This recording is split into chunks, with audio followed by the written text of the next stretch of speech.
My name is Dr. Eris Thorne. If you look me up, you'll find citations regarding neuroplasticity and trauma.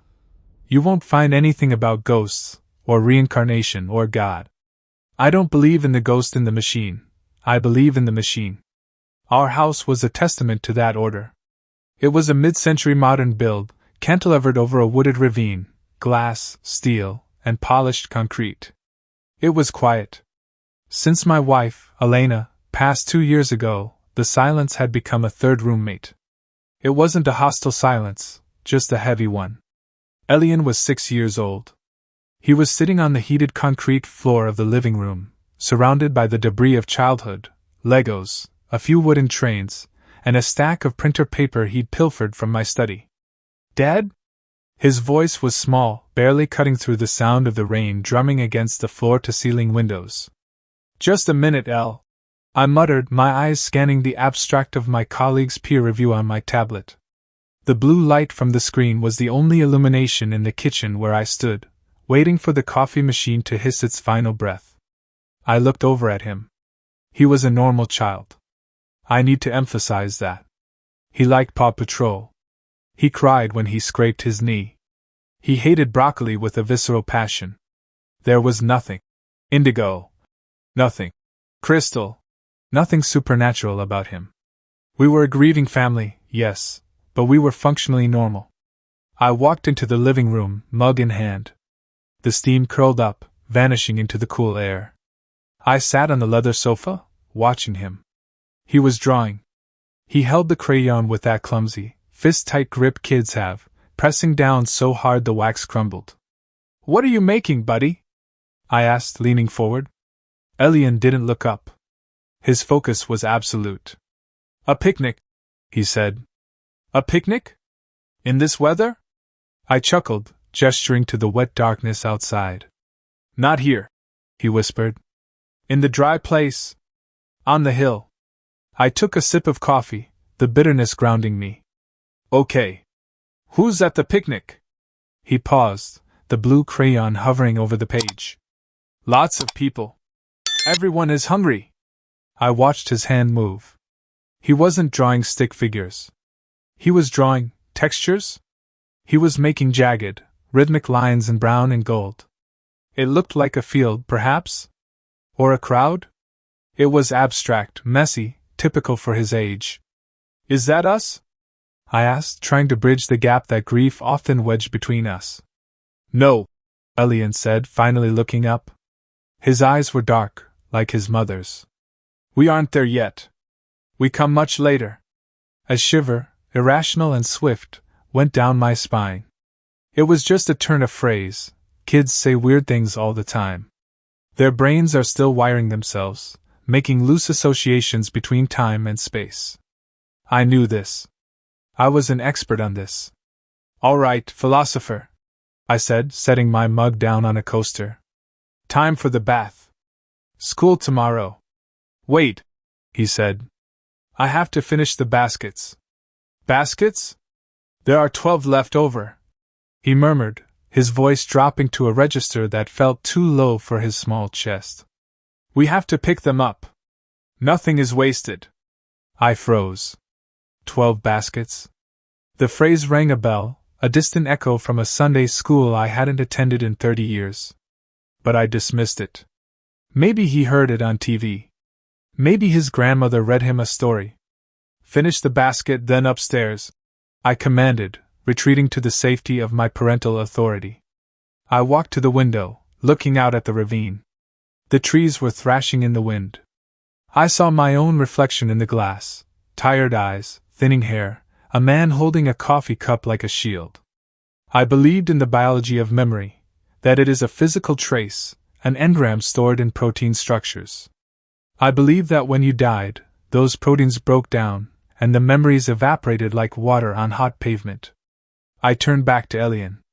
He had stopped drawing. He was staring at the wall, or rather through the wall. "Elian?" He didn't blink. "Elian!"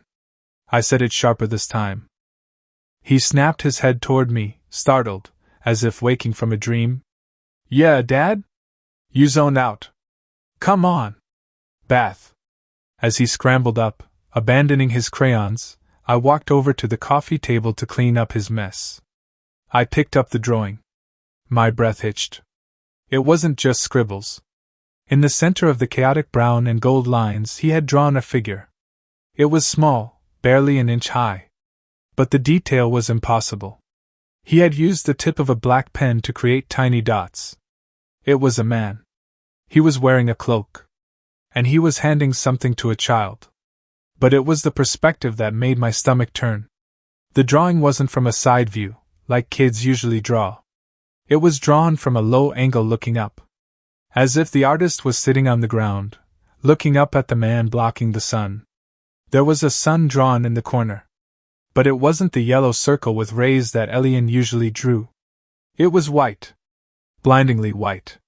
And the man in the drawing was silhouetted against it, a rim of light catching the edge of his robe. Elian, I called out, trying to keep my voice steady. Where did you see this image? He was already halfway up the stairs.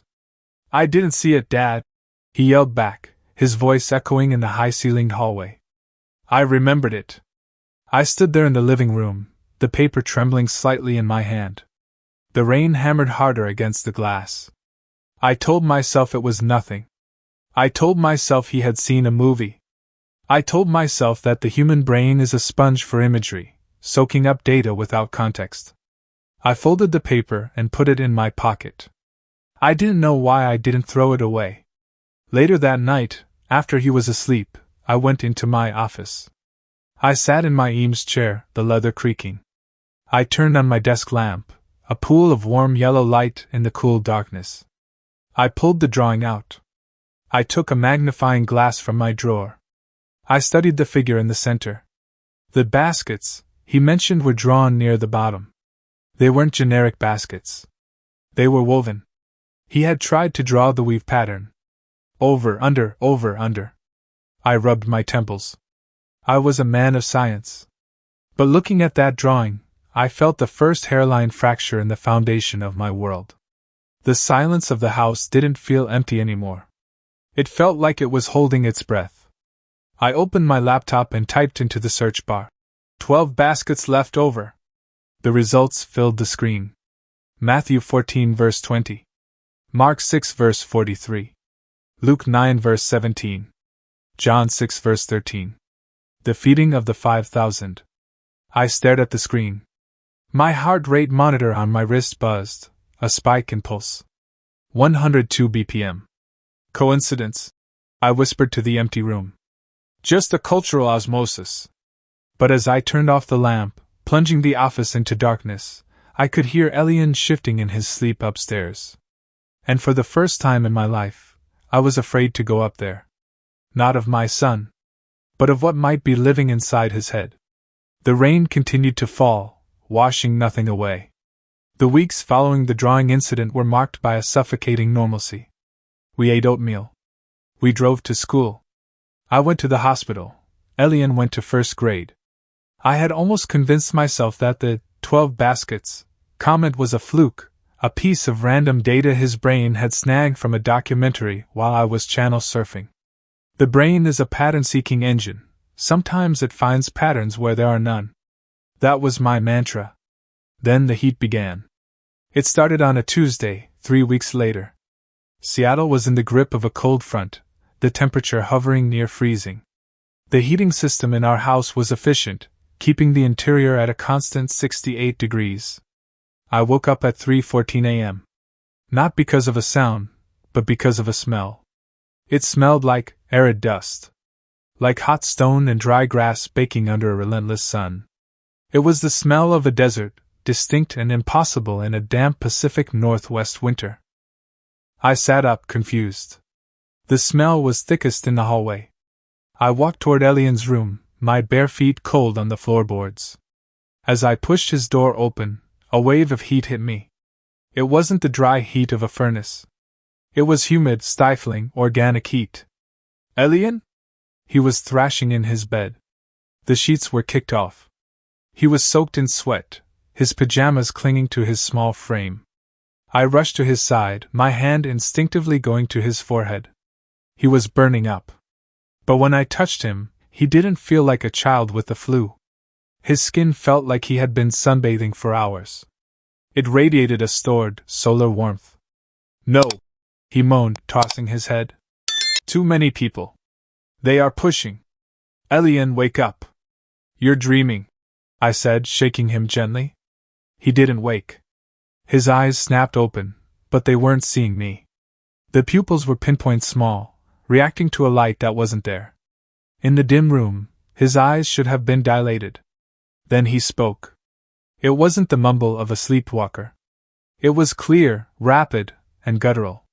The cadence was rhythmic, harsh yet melodious. La dokla. Marin, la dokla albeta dk. I froze. My hand hovered over his chest. This wasn't gibberish. Gibberish lacks syntax. It lacks the rise and fall of structured communication. This had grammar. This had the weight of a sentence.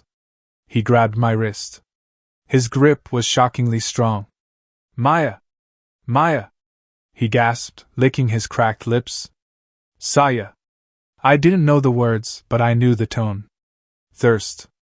Extreme, desperate thirst. I ran to the bathroom, filled a glass with cold tap water, and ran back. I lifted his head. Here, Elian. Drink. He drank frantically, spilling water down his chin. He gulped it down as if he hadn't seen water in days. Then, as the cool liquid hit his system, his eyes rolled back, and he collapsed into a deep, snoring sleep. The heat in the room seemed to dissipate instantly, sucked out into the cold night.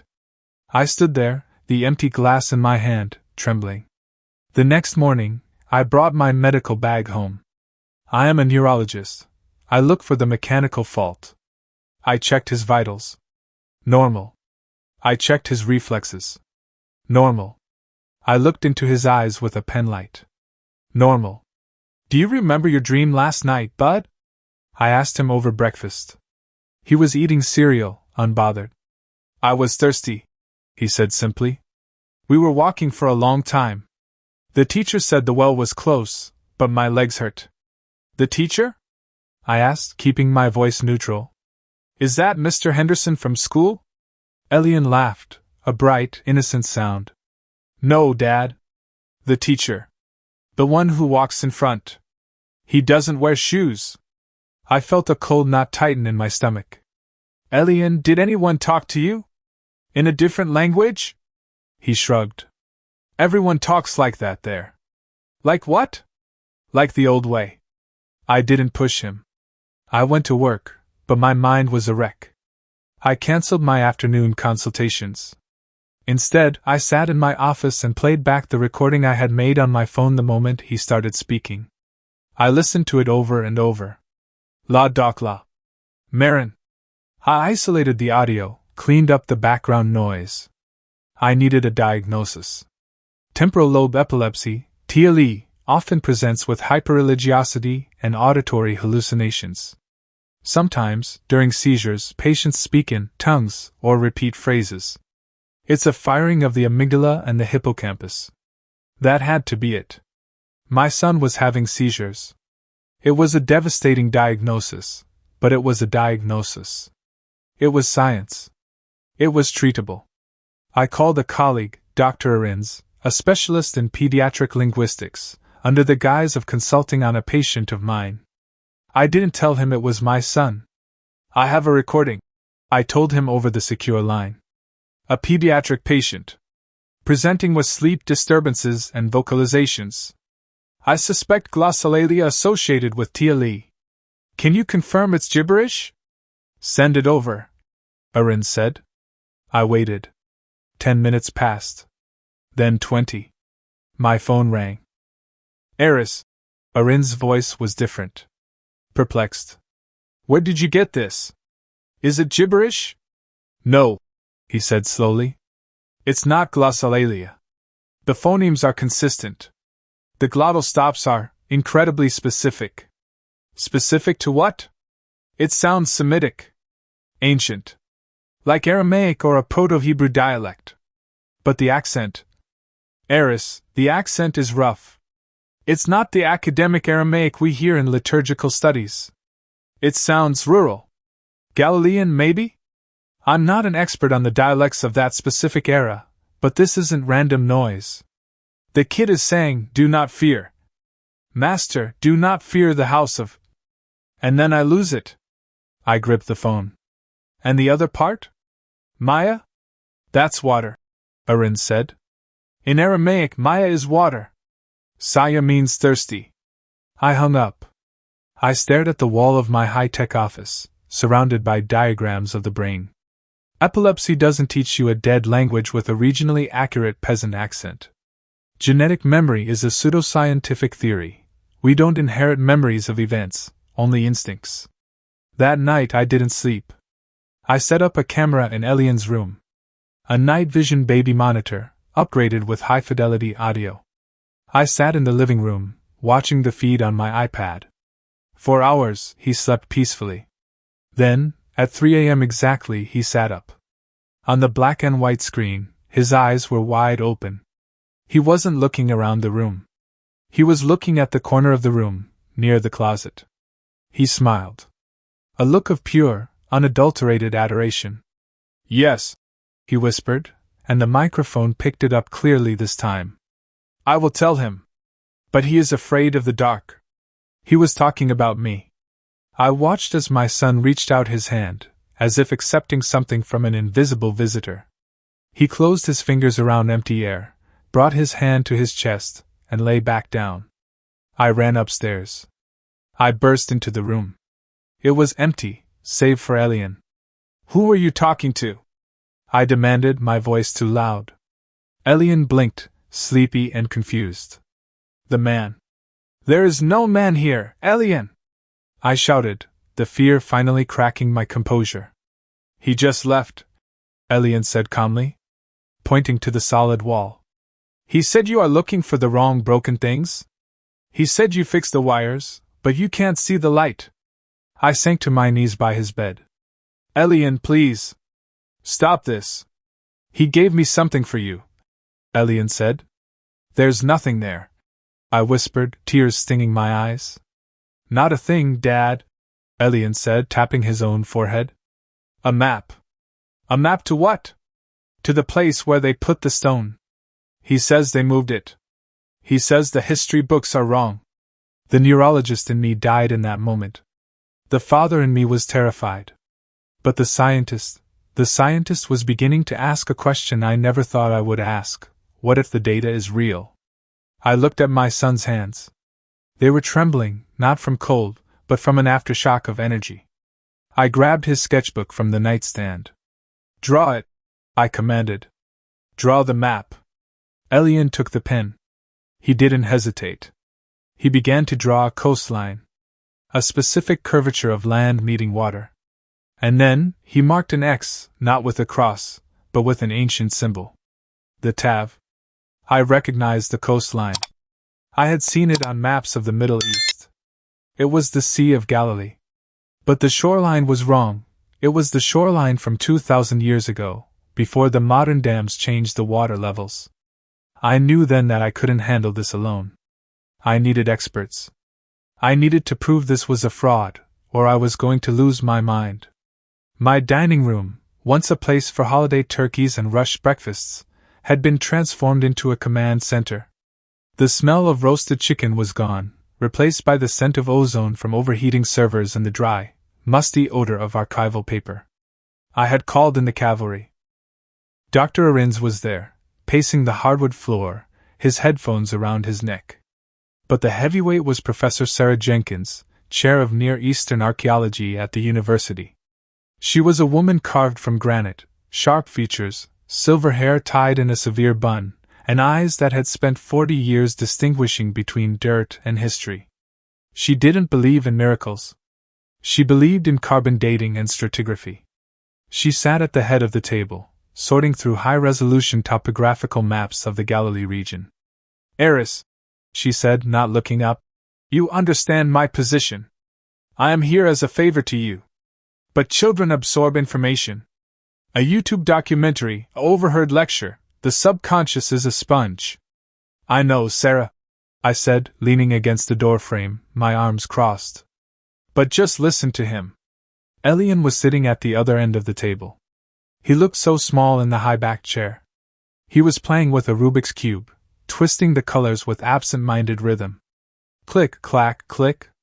Elian, Jenkins started, her voice softening into that patronizing tone adults use for children. Can we play a game? I'm going to show you some pictures. You tell me if you've seen them. She pulled out a tablet. First, she showed him a picture of the Western Wall. Big wall, Elian said, bored. She swiped. A picture of the pyramids. Triangles. She swiped again. This time, it was a digital reconstruction of the Second Temple in Jerusalem, a 3D model created by her department. Elian stopped twisting the cube.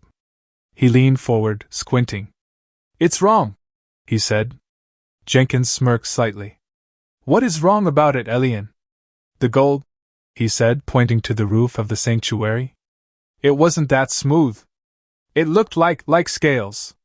Vines. Golden vines. And there was a big bunch of grapes, taller than a man. Jenkins froze. Her smirk vanished. She looked at me, then back at the tablet. That detail, she whispered to Eris, is described in the writings of Josephus and the Mishnah. The golden vine. It was melted down during the Roman siege. It is not in any children's book. It's barely in the textbooks. She turned back to Elian, her intensity sharpening. Elian, tell me about the smell. Smoke, Elian said instantly. And blood. Iron.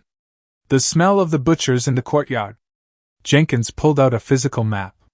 It was an archaeological survey of the western shore of the Sea of Galilee. You drew a map for your father. Can you show me where the teacher walked? Elian climbed onto the chair, kneeling to reach the map. His small finger traced the coastline. Here, he said. Magdala. Magdala, yes. Jenkins nodded. We know Magdala. And here. His finger moved north. Capernaum.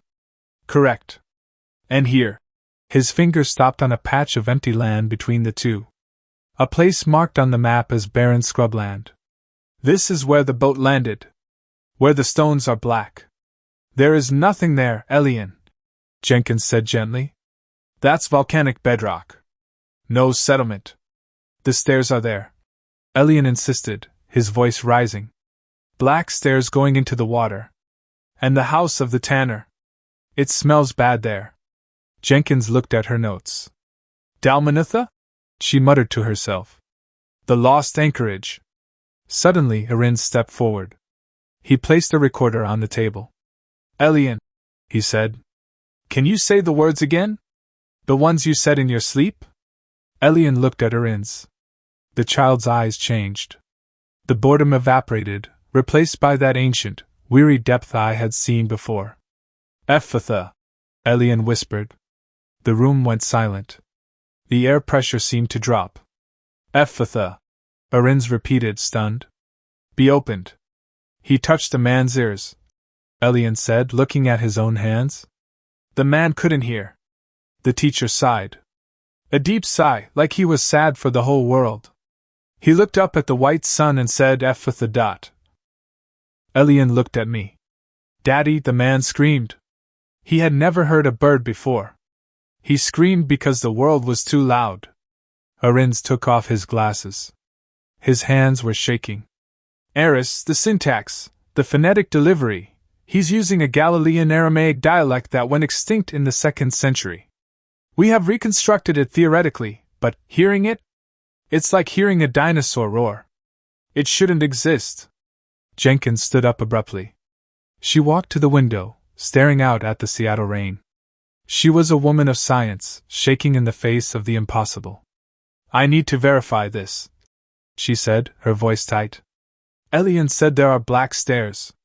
A tanner's house. If he's right, there should be vats. Residue of tannic acid. She turned to me. I have a team in the field right now. Near Genosar. I can make a call. We can send a drone with LiDAR to scan that specific sector of the coastline. Do it, I said. The next 4 hours were agony. We sat in the living room, waiting. Jenkins was on the phone, barking orders to a confused grad student on the other side of the world, where the sun was just rising over the Galilee. Elian had fallen asleep on the couch, exhausted by the interrogation. "If they find nothing," I said to Jenkins, "then my son is sick. He has a sophisticated delusion." "And if they find something?" Jenkins asked, meeting my gaze. "Then everything we know about consciousness is wrong." The phone rang. Jenkins put it on speaker. The voice on the other end was breathless, distorted by static and wind. "Professor? Are you there?" "I'm here, David." "What did the LiDAR show?" "You're not going to believe this. We stripped away the vegetation data. Below the topsoil. Professor, there's a structure. It's not Roman standard. It's local basalt. Black stone." I stopped breathing. "And Professor, there are stairs. Leading down into the sediment of the old lakebed. And we found a series of circular depressions carved into the rock. Like vats." Jenkins dropped the phone. It clattered onto the table. She looked at the sleeping boy on the couch. The skepticism was gone, incinerated by the data. In its place was something primitive. Fear. And awe. "He's not hallucinating, Eris," she whispered. "He's remembering." I looked at my son. He wasn't just a boy anymore. He was a vessel. A hard drive carrying a file that had been saved 2,000 years ago. But why? Why now? Why him? As if answering my thoughts, Elian stirred. He didn't open his eyes. But he spoke, his voice clear and resonant in the silent room. "The stone is rolled away," he said. "But you are still looking in the tomb." "Who is?" I asked, stepping closer. Elian opened his eyes. They were filled with tears. "You are, Daddy. You are looking for Mommy in the dark. But she isn't there." The breath was knocked out of me. I fell back against the table. He had never spoken about Elena like this. "The teacher says?" Elian paused, struggling with the translation. "He says death is just a horizon. And a horizon is nothing save the limit of our sight." The room spun. The experts, the maps, the science, it all faded. There was only the message. A message that traveled through 20 centuries of silence to find a grieving father in a rainy city. "He has a message," Elian said, sitting up. "For the world. He says you forgot the most important part." "What part?" Jenkins asked, her voice trembling. Elian looked at us, his face radiating a calm that felt older than the mountains. "The end isn't the fire," he said. "The end is the feast." The silence in the room wasn't empty. It was heavy, like the air before a lightning strike. The phone on the table, the plastic conduit through which the impossible had just been confirmed, sat like a black monolith. Jenkins was weeping silently. It was a jarring sight, seeing a woman of such granite composure unravel. She wasn't crying from sadness. She was crying because her entire map of reality had just been burned to ash. "Black stairs," she whispered, wiping her eyes with a trembling hand. "We've been digging in the wrong place for 50 years. And a 6-year-old boy in Seattle just corrected us." I looked at Elian. He didn't look triumphant. He looked translucent. The skin around his eyes was pale, the veins visible, as if the energy required to hold these memories was physically consuming him. "Elian," I said softly, "are you okay?" He didn't answer me. He was looking past me, past the walls of our modern home, into a distance I couldn't perceive. "The sun is going down," he murmured. "The fires are lit. It's time to eat." Arins checked his recording levels, his face beaded with sweat. "He's transitioning," he signaled to me. "The theta waves must be off the charts. He's fully immersed." "Elian," I asked, my voice cracking. "Who is there?" "Everyone," he said. "The fishermen. The women who make the bread. The ones who were sick, but aren't anymore." He smiled, a genuine, heartbreakingly beautiful smile. "They are laughing. The teacher is breaking the bread. It's warm. Steam comes out when he tears it." I felt a pull, a magnetic urge to ask the question that had been clawing at my throat for 2 years. I looked at Jenkins. She nodded, understanding. Elian, I whispered, grabbing his small, cold hands. Ask the teacher about death. Ask him where they go. Elian's gaze shifted. He seemed to focus on a specific point in the empty air, about 5 feet off the ground. He tilted his head, listening. He hears you, Dad, Elian said. He says you are asking the wrong question. You are asking about location. You should be asking about connection. What does that mean? Elian closed his eyes. When he spoke next, his voice changed again. It wasn't the guttural Aramaic this time, but English, yet the cadence was ancient, poetic, stripped of all modern slang. He says, the seed does not fear the earth. It breaks to become the tree. You mourn the shell, but you do not see the forest. I squeezed his hands. But I miss her, Elian. I miss your mother. Does he know that? Does he know how much it hurts? Elian's face contorted in empathy. A single tear tracked down his cheek. He knows, Elian whispered. He says grief is just love with nowhere to go. He says, wait. Elian's eyes widened. He stared intently at the corner of the room. A look of shock, then recognition, then pure, unadulterated joy washed over his face. Dad, he gasped. She's at the picnic. My heart stopped. Who? Mommy. I couldn't breathe. Elian, don't. Please don't make this up. I'm not, he insisted.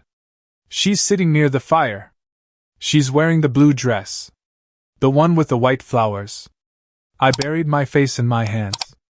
The blue dress. We had buried her in it. Elian hadn't been at the funeral. He was 4. We told him she went to sleep. He had never seen that dress. She sees you, Dad, Elian said, his voice excited now. She's waving. She looks happy. She doesn't have the tubes anymore. She looks new. What is she saying? I sobbed, my skepticism shattered, my scientific defenses lying in ruins around me. Tell me what she's saying. Elian listened. He nodded. She says the garage door is broken. I froze. I lifted my head. What? She says you keep forgetting to call the repairman for the garage door. And that you need to stop eating toast for dinner. She says you have to learn to cook again. A laugh, jagged and hysterical, tore from my throat. It was so mundane. So incredibly, beautifully Elena. In the midst of a divine revelation about the nature of eternity, she was nagging me about the garage door. It was the most convincing proof I could have ever received. She says one more thing, Elian said, his voice dropping to a whisper. She says the love didn't break. The wire is still there. She is holding her end. You just have to hold yours. How? I whispered. How do I hold it? By living, Elian said. The teacher says life is the vessel. Fill it. And then, as quickly as it had opened, the window slammed shut. Elian let out a long, shuddering breath. His body went limp against the cushions. The strange light in his eyes faded, replaced by the dull gloss of exhaustion. He blinked, looking around the room at the weeping professor, the stunned linguist, and his father, who was kneeling on the floor, a wreck of tears and laughter. Dad? Elian said, his voice returning to the high pitch of a 6-year-old. I'm hungry. Can we have pizza? The room exhaled. Jenkins slumped back in her chair. Arin stopped the recording. I pulled Elian into my arms, hugging him tighter than I ever had. I smelled his hair, shampoo and sweat, the smell of a living, breathing boy. Yes, buddy, I choked out. We can have pizza. We can have anything you want. Epilogue 6 months later. The paper was never published. Jenkins buried the findings in a restricted archaeological file. We agreed that the world wasn't ready for a child who could act as a periscope into history. The black stairs at Dalmanutha were officially discovered by a drone survey later that year, attributed to luck and modern technology. Elian never had another vision.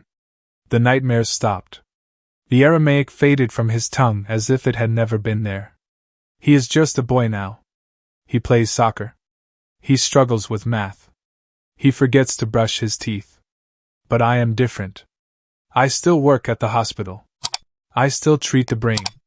But when I look at an MRI scan now, I don't just see tissue and voltage. I see a receiver. I see a biological radio tuned to a frequency we are only just beginning to understand. I fixed the garage door. I started cooking. I burned a few lasagnas, but I'm getting better. And sometimes, when the rain stops and the clouds break over Seattle, exposing the white peaks of the Olympics, I sit on the deck with a glass of wine. 2 glasses, actually. One for me, and one that sits on the railing. I don't look for ghosts anymore. I don't need to. I know that the picnic is happening somewhere, just over the ridge of time, in a place where the sun never sets, and the bread is always warm. The wire is still there. And I am holding my end.